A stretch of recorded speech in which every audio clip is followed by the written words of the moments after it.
Saudara Anda menyaksikan Kompas Bisnis bersama saya Putri Oktaviani. Libur pergantian tahun 2025-2026 semakin banyak warga yang memilih berwisata di sekitar kota tempat tinggalnya. Tren microtourism menunjukkan bahwa liburan tidak selalu harus menempuh jarak yang jauh dengan biaya mahal, tetapi bisa dinikmati dengan menjelajahi destinasi lokal dengan biaya terjangkau. Hasil survei jajak pendapat Litbang Kompas periode 10 hingga 13 November 2025 menyebut preferensi warga untuk berlibur jarak dekat menguat pada akhir tahun. Liburan jarak dekat ini juga tergambar dari publikasi Badan Pusat Statistik. Selama 2023 hingga 2024, proporsi perjalanan wisatawan dalam provinsi meningkat 17,8%.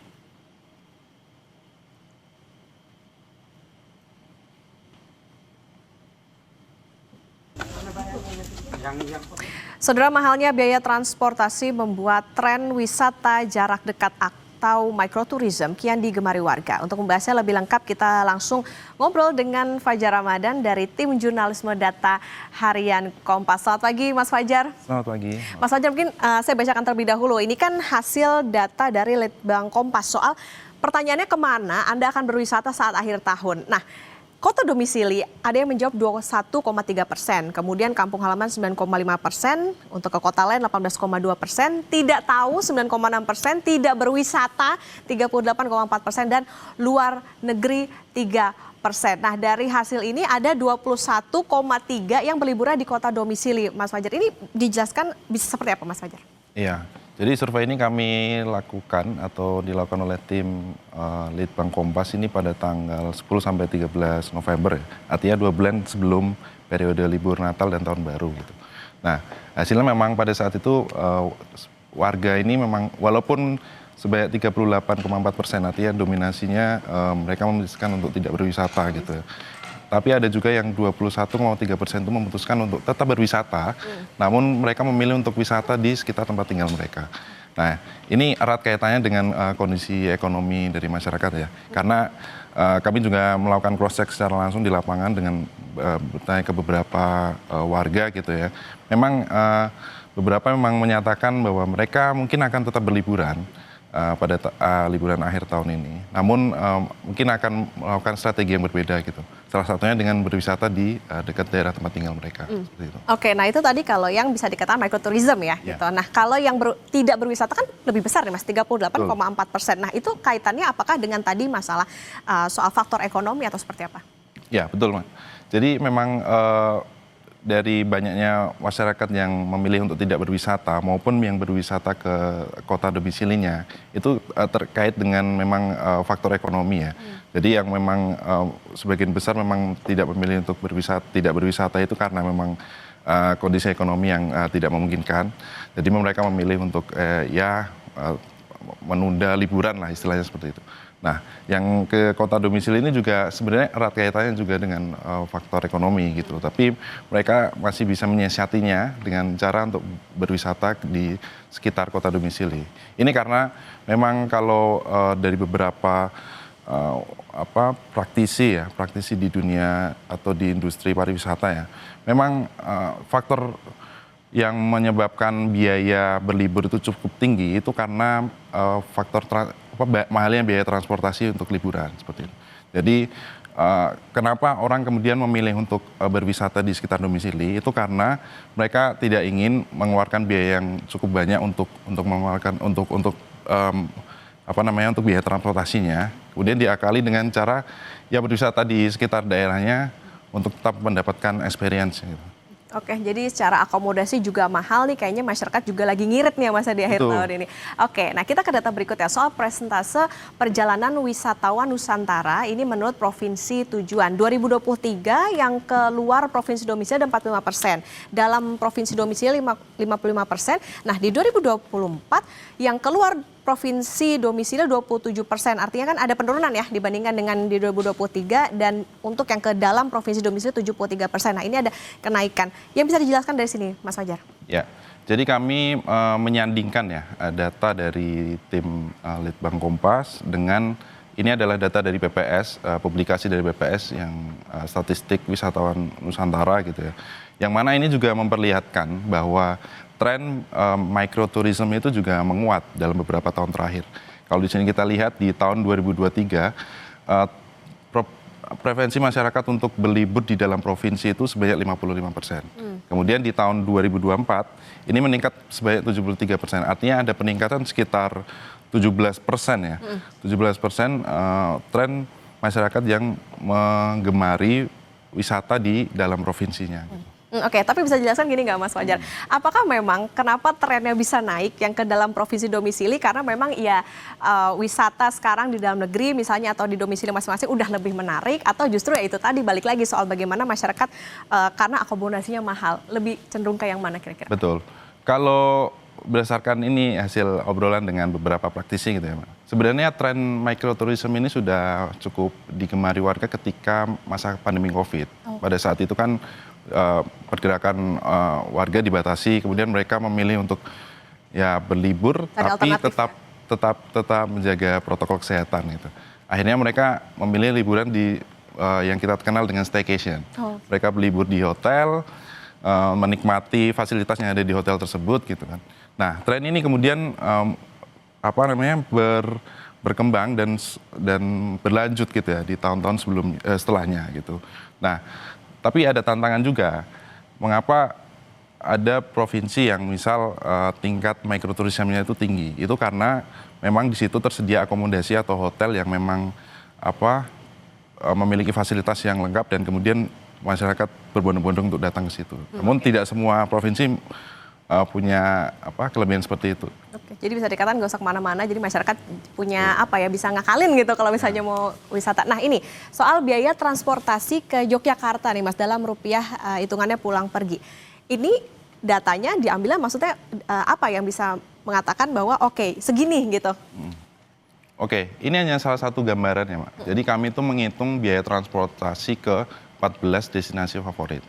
Ada 14 daerah, ada Yogyakarta, kemudian Toba, Bali, beberapa destinasi wisata favorit gitu. Nah, Yogyakarta ini adalah salah satunya, kami ambil sampel gitu ya. Jadi dari data ini sebenarnya terlihat bahwa ada gap yang cukup besar ya terkait dengan biaya transportasi. Ini khusus untuk biaya transportasi ya Pak. Tadi kan sempat saya singgung bahwa biaya transportasi ini memang cukup menguras budget ya ketika orang memutuskan untuk berlibur. Jadi hasil analisis kami juga melihat bahwa sekitar 75-81% itu orang mengeluarkan anggaran berlibur itu dihabiskan untuk transportasi. Nah ini adalah salah satu gambaran bahwa sebenarnya di bawah ini ada Jawa Tengah ya. Jawa Tengah ini paling minim ada 160.000 saja untuk pergi ke Yogyakarta gitu. Kemudian kalau kita melihat dari orang dari Papua pengguna ini harus menghabiskan 10 juta lebih untuk datang ke Yogyakarta gitu. Mungkin ini menjawab juga ya kenapa kok kemarin di liburan kemarin kita tahu ada banyak yang bilang ini Indonesia sedang ke Jogja nih. Nah mungkin itu bisa terlihat dari misal dari daerah-daerah sekitar seperti Jawa Tengah, kemudian Jawa Barat, Jakarta, itu ongkos untuk ke Yogyakarta ini nggak terlalu mahal memang. Karena bisa ditempuh dengan jalur darat, untuk tiket pesawat juga mungkin ya untuk sebagian orang masih terjangkau gitu. Itulah yang menyebabkan Yogyakarta ini jadi salah satu destinasi favorit. Destinasi favorit. Oke, Mas Fajar, berarti gini, penegasan bisa disimpulkan bahwa transportasi di Indonesia ini menjadi harga transportasi yang harus dibayar masyarakat termasuk dalam akomodasi itu ya tinggi gitu untuk kita bisa berlibur keluar pulau dari domisili masing-masing. Betul, seperti itu gambarannya. Jadi memang ada gap yang cukup besar ya antara transportasi ke destinasi wisata favorit itu ya. Dari daerah-daerah terutama daerah di luar Pulau Jawa yang ingin ke Jawa itu memang tantangannya cukup besar. Karena kita tahu banyak destinasi favorit itu masih berada di sekitaran Jawa dan Bali. Gitu. Nah itu apa Mas yang membuat bisa dikatakan wisatanya murah, wisatanya mahal?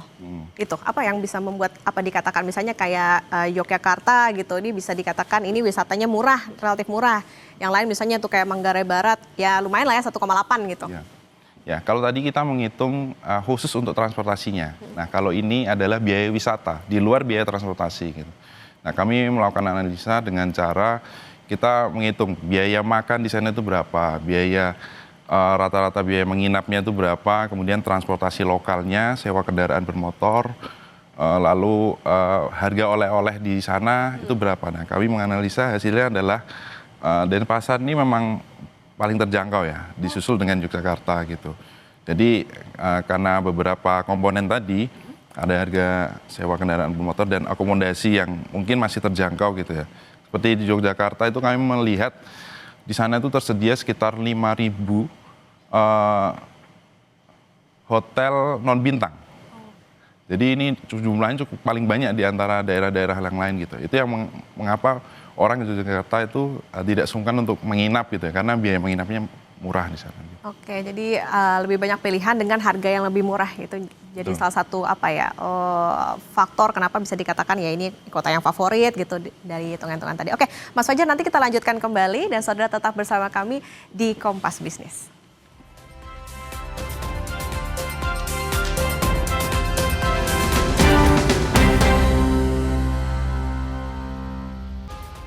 Kembali di Kompas Bisnis, saudara, dan kita akan melanjutkan perbincangan soal microtourism, piknik anti boncos bersama tim jurnalisme data harian Kompas Fajar Ramadan. Mas Fajar, ini kita ke data terbaru lagi, ini masih bersumber dari Litbang Kompas soal alasan nggak berlibur.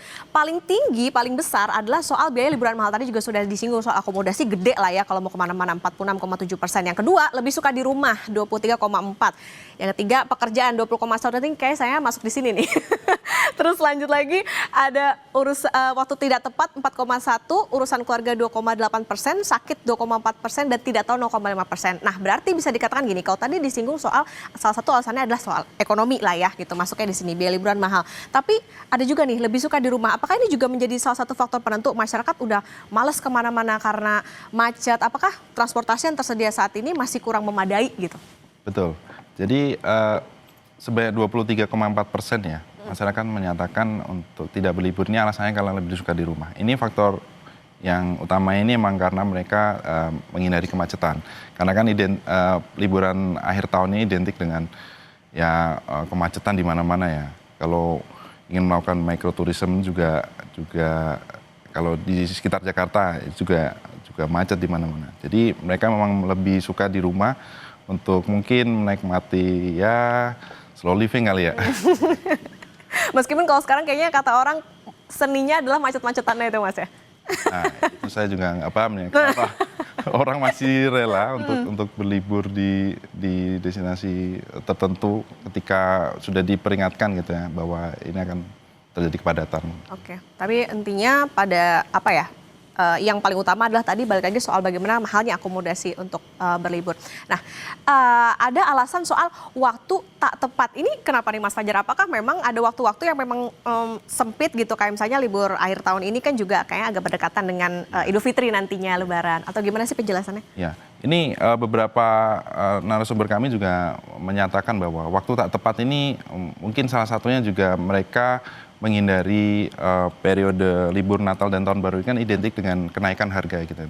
Jadi biaya akomodasi mungkin lebih mahal, kemudian biaya transportasi juga mungkin lebih mahal dari biasanya. Nah, ini mereka memilih untuk menunda liburannya, kemudian dialihkan ke waktu yang lain gitu. Mungkin bisa sebelumnya atau mungkin sesudahnya. Kalau sesudahnya mungkin karena tadi yang Mbak Okta bilang ya, karena waktu liburan kali ini tuh sangat dekat dengan waktu periode libur Lebaran nantinya di Maret gitu ya. Jadi mereka mungkin mengalihkan waktu liburan dari akhir tahun ini menjadi di periode Lebaran. Oke, baik lagi hitung-hitungannya masyarakat ya soal mau liburannya pas kapan. Oke, kemudian Kompas juga memuat lama menabung untuk berwisata menurut asal provinsi. Nah, kira-kira provinsi atau tujuan mana sih Mas yang harus lebih lama menabung atau yang kayak ya udah nggak usah nabung pakai duit cadangan aja bisa nih gitu? Iya. Jadi kami menghitung ya Mbak ya. Ini berdasarkan UMP dari beberapa masing-masing provinsi gitu ya. Kami sesuaikan dengan biaya berlibur di 14 destinasi favorit tadi. Jadi di situ terlihat bahwa rata-rata orang menabung untuk berlibur ini mencapai hampir 2 tahun untuk bisa berlibur. Ini rata-rata di semua provinsi di Indonesia gitu ya.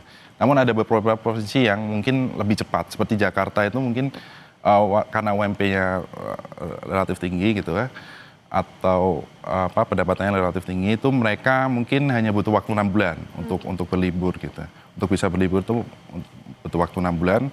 Tapi ada beberapa provinsi seperti yang paling lama itu NTT ya. NTT. NTT itu harus menabung lebih dari 2 tahun gitu untuk bisa berwisata ke beberapa destinasi favorit tadi. Oke, itu bergantung ke harga tiket dan akomodasinya kah atau karena banyak sedikitnya tempat wisata di sana, Mas Fajar? Ya, jadi karena tidak ada pilihan, kami memang melakukan analisisnya ke 14 destinasi favorit sih. Jadi kalau mereka tetap bisa berwisata di microtourism tadi, tapi mungkin pilihannya nggak banyak gitu ya. Karena NTT itu mungkin bukan termasuk dalam provinsi yang memiliki banyak pilihan destinasi wisata. Tapi faktor terbesarnya sebenarnya bukan biaya transportasi atau biaya wisata di tujuannya gitu. Tapi lebih ke pendapatan masyarakat di sana rata-rata itu kalau kami melihat kan orang menabung untuk berlibur itu kalau dari pengamat atau financial planner ya, itu mereka menyebut anggarannya 10-11% untuk berlibur. Nah, kami hitung 10-11% dari pendapatan mereka itu kami kaitkan dengan biaya wisata di 14 destinasi tujuan tadi. Ternyata mereka harus menabung sekitar lebih dari 2 tahun. Gitu, Oke, nah untuk indeks pemeringkatan wisata murah ini nih Mas. Nah ini kita mulai dari wisata petualangan, wisata bahari dan juga wisata sejarah. Ada kota dan kabupaten. Di sini wisata petualangan ada Sleman, Banyuwangi, Probolinggo, wisata bahari Badung, Gunung Kidul, Lebak, kemudian wisata sejarah Surakarta, Magelang, Yogyakarta. Apa yang bisa dijelaskan dari ini Mas Fajar? Ya, jadi kami membuat semacam indeks pemeringkatan gitu ya. Pariwisata. Ini adalah kami mengumpulkan sekitar 132 daerah destinasi wisata. Ini kabupaten dan kota gitu ya.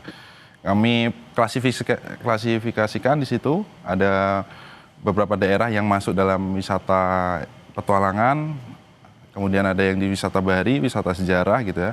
Jadi kami melihat kalau daerah ini mungkin lebih kuat di wisata petualangan, kami kategorikan di situ. Kemudian di sejarahnya kami kategorikan.